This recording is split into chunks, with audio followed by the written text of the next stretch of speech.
కాసేపట్లో AP cabinet సమావేశం కానుంది. 24 అంశాలపై చర్చించి ఆమోదం తెలపనుంది. అమరావతిలో కొత్త అసెంబ్లీ, హైకోర్టు నిర్మాణానికి L1 బిడ్స్ కు గ్రీన్ సిగ్నల్ ఇవ్వనుంది. ఎస్సీ వర్గీకరణ అమలు ఆర్డినెన్స్ ముసాయిదాపై చర్చించి నిర్ణయం తీసుకునుంది. ఇటీవల SIPB సమావేశంలో తీసుకున్న నిర్ణయాలకు ఆమోదం తెలపనుంది కేబినెట్. దానికి సంబంధించిన బ్రేకింగ్ న్యూస్ ఇప్పుడు మనం చూస్తూ ఉన్నాం. 7 జిల్లాల్లో సీనియరేజ్ ఫీజు సేకరణ కాంట్రాక్ట్ పొడిగింపు. విశాఖ ఐటీ హిల్లో TCS కు 21.16 ఎకరాల భూమి కేటాయింపు. URSA క్లస్టర్స్ ప్రైవేట్ లిమిటెడ్ కు భూముల కేటాయింపు. ఏపీ CPDCL పరిధిలోని మిగిలిన 199 వ్యవసాయ ఫీడర్ల విభజన పనులు DPRలకు గ్రీన్ సిగ్నల్ ఇవ్వనుంది.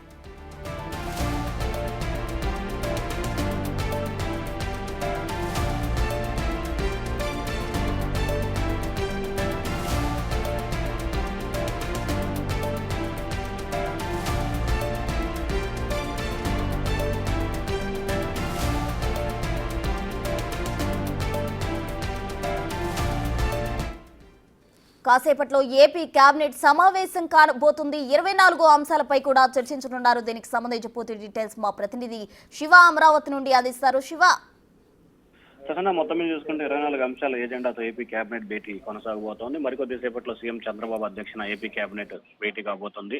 ఏపీకి సంబంధించి ఎస్సీ ఉపకరణ సంబంధించి ఆర్డినెన్స్, అలాగే 10/4/2025 SIB సమావేశ ఆమోదం, 7 జిల్లాల సీనరేజీ సేకరణ, పరిశ్రమల కోసం జీవో నెంబర్ 49/50/57 సంబంధించిన ఉత్తర్వులు రాటిఫికేషన్, TCS విశాఖపట్నానికి సంబంధించి 21.16 ఎకరాల కేటాయింపు, అలాగే ఎకరా 99 పైసలు కేటాయించాలనే ప్రతిపాదన, 1370 కోట్ల పెట్టుబడి, 12,000 ఉద్యోగాలకు సంబంధించి ఆమోదం, అలాగే URS కన్స్ట్రక్షన్ ప్రైవేట్ లిమిటెడ్ భూ కేటాయింపు, హిల్ శ్రీ కింద కూడా 3.5 ఎకరాలు, కప్పలపాడులో 56 ఎకరాల కేటాయింపు, అమరావతిలో శాసనసభ భవనం, హైకోర్టు భవనం నిర్మాణానికి L1 బిడ్స్ కి ఆమోదం, అలాగే నగరాల వాతావరణ చర్యలకు అమలుకు రాష్ట్రంలో క్లైమేట్ మెంటర్ SCG ఏర్పాటుకు ప్రతిపాదన, అలాగే విద్యుత్ శాఖకు సంబంధించి 109 వ్యవసాయ ఫీడర్ల విభజన పనులకు DPRల ఆమోదం, బలిమూల అలాగే జలపూడి డ్యాం పవర్ ప్రాజెక్టులకు OPCL కేటాయింపు, 50% పవర్ ను ఏపీకి కేటాయించే విధంగా ఒప్పందం, అలాగే కర్నూలు జిల్లా అప్సరీలో 88 మెగావాట్ల విండో పవర్ ప్రాజెక్టుకు అనుమతి, అలాగే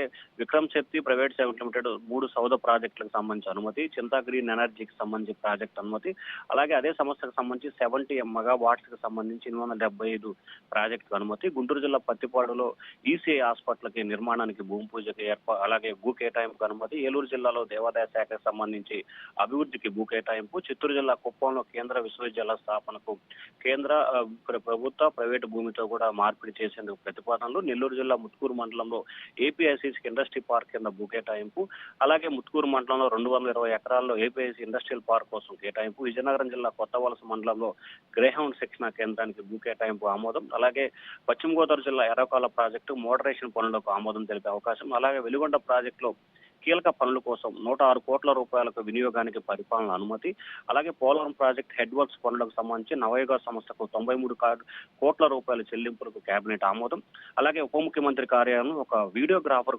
కోసం అవుట్ సోర్సింగ్ కింద 60,000 రూపాయలు నెలకి జీతం చెల్లిస్తూ కూడా కేబినెట్ ఆమోదం తెలిపే అవకాశాలు కనిపిస్తా ఉన్నాయి.